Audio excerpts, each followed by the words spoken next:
Good morning, YouTube. This is Ken from Just For You Swag Bags and Gifts.com. And we're coming to you today, and what we're going to be talking about is bartering, the art of bartering.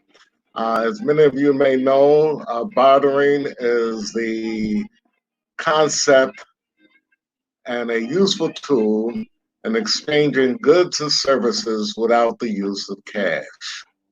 And the reason why I'm bringing up this subject today is because now that many of us are out of work, living from day to day, unable to pay our rent or our mortgages, unable to make necessarily repairs to our homes or our cars or do many things that need to be done in order to live each and every day, we must find a way to get things done and achieve certain things without the use of cash, since cash for many of us right now is in short supply.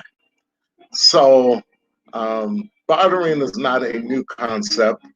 In fact, it was the first economy that was invented for trade between human beings, um, as we know. And bartering is basically the exchange of goods and services, as I said, without the use of cash. So, how does this work? Well, it's very simple. You have something that I want, I have something that you need. Can we make an exchange without the use of cash? To take this concept just a little bit further, I live next door. My house needs to be painted. My neighbor who is next door has a car that needs to be repaired. Now, he needs his car to be repaired because in his car or his truck, he carries all of his paint tools. I need my house to be painted, but I can't afford to lay out the cash in order to do that. Can we make an exchange? So I go to my neighbor and I say to my neighbor, listen, if you'll paint my house, since I'm a mechanic, I'll repair your car. We don't have to exchange money in order to do this. Uh, but I'll get the supplies that you need to paint my house. You get the supplies that you need in order for me to repair your car or your truck. If we can come to an agreement, then we can mutually exchange our services and we both benefit without the exchange of money, of cash. Now, by doing this, we are able to preserve the resources that we have, the monetary resources that we have, and still achieve our goal of getting our house painted, getting the car or the truck repaired, so that my neighbor next door can go to work, and also that I'm able to maintain my home. And this can be done at several different levels. I can exchange with my neighbor to repair his car, and he can exchange with me to paint my house, and I can then turn around and exchange with another neighbor to mow his lawn if I got a lawnmower, and they can in exchange to me if they have grown a garden to give me some vegetables out of their garden. So again, we have achieved certain particular goals without the use of cash in the process. This can be done also at a business level. And the reason why I say at a business level, because many small businesses are finding it a struggle in order to keep their business going. So if the business owners get together and they have something that they can exchange mutually that would benefit each business, then this is called bartering. This can be done both at a business level and at an individual level. It's a very basic concept that needs to come back into practice. What we have now is that we try to exchange everything at a monetary level. And what I mean by a monetary level is that we go into our wallets or into our bank accounts or we have ready cash available that we purchase goods and services. But we don't always have that. So, how can we get the things that we want unless we adopt the concept of bartering. Bartering with someone else, bartering with another entity or business to get the things that we want in exchange for the things that they want or need. This is, again, a very basic concept that needs to be put back into use. So, many years ago, we had a bartering club. We started a bartering club back in my hometown of Chicago, and we were involved in quite a bit of bartering between ourselves and other entities. We bartered for advertisement. We bartered for various services that we needed. If we needed repair services around the home, or we needed repair services to our business offices, or we needed other kind of services, or that we needed goods.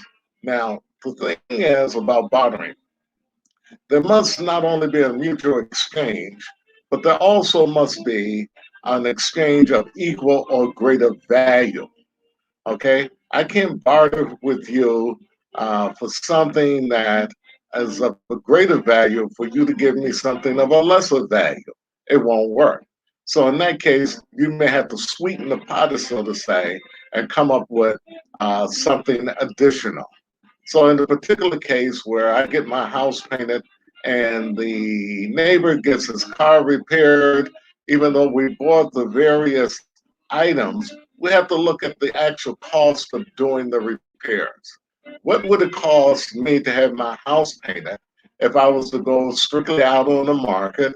And what would it cost him or her to have their car repaired if they went strictly out on the market? It depends, of course, on the repairs, and it depends on how big the house is to be painted. If I have a large house, then it was going to cost me a lot more in order to have that house painted than it would necessarily cost to repair my neighbor's car or truck. So in that particular case, I may have to sweeten the pot for him to be able to actually make to do the painting of my house in comparison to the value of me making the repairs to his car. Now, if I have to put an engine into his car, a motor into his car, because his motor has failed or his transmission has failed or he needs new rotors or brakes or whatsoever, then that becomes a different scenario. So we would have to sit down, we would have to compare the values of the services or the goods that we're about to exchange and come to a mutual agreement of whether they equal in value or whether they're greater in value than what is being proposed. In that particular case, again, you may have to sweeten the pot a little bit. So I would estimate that for a small house painting, if I was a hired commercial painter, it costs probably about $1,200. To put a motor into a vehicle may cost equal or greater than the $1,200, depending both upon the amount of labor, time, and material that is involved in that particular piece of the transaction. So again, my neighbor and I would have to sit down and we would have to discuss this and come up with a mutual arrangement in which to make this exchange both mutually beneficial for each one of us, where neither one of us feel that we're being cheated during the process, because this is very important. If you feel that you're being cheated during the process of bartering, then it's not going to work. So it must be of equal or greater value in the process.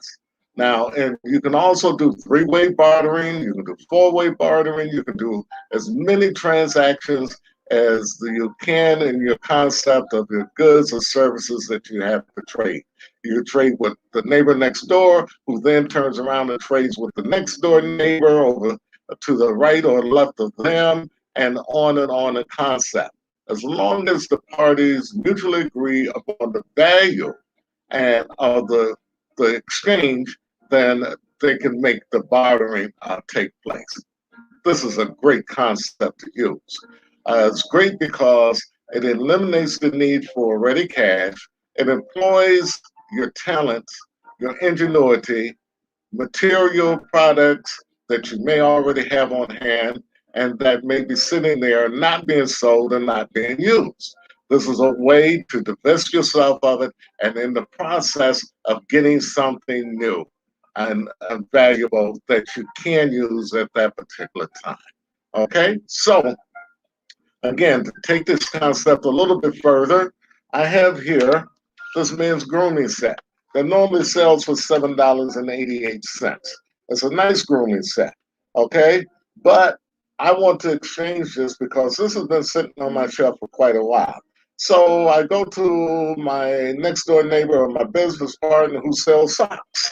And I say, I want this pair of socks. How much is the socks? And he tells me that I can have 10 pair of socks for $11. Well, this is $7.88. So now that leaves me a $3 or so cents deficit. So I need to sweeten this pot a little bit for him in order to make the exchange work. So I have to come up with something of equal or greater value in order to make that exchange. So now I put this aside and I go and I get one of these bags here. Okay, these bags here sell for $12.88. His sock sells for $11 and something cents. Now we're getting very much close. So we're only about $1 or so apart in terms of it. And if he has to now come up with something that will equal the value of this particular item that I'm willing to exchange with him in order for us to be able to mutually make this exchange. That's the basic concept of bartering. Once we have achieved that, then we can make a mutual exchange that is beneficial for us both. That's today's lesson, how to barter. Next week, we'll go a little bit deeper into this particular concept and show how bartering can effectively benefit us as business people and as consumers. And during the meantime, subscribe to our channel, which is just for you, swagbagsandgifts.com. Also, you can go to our website.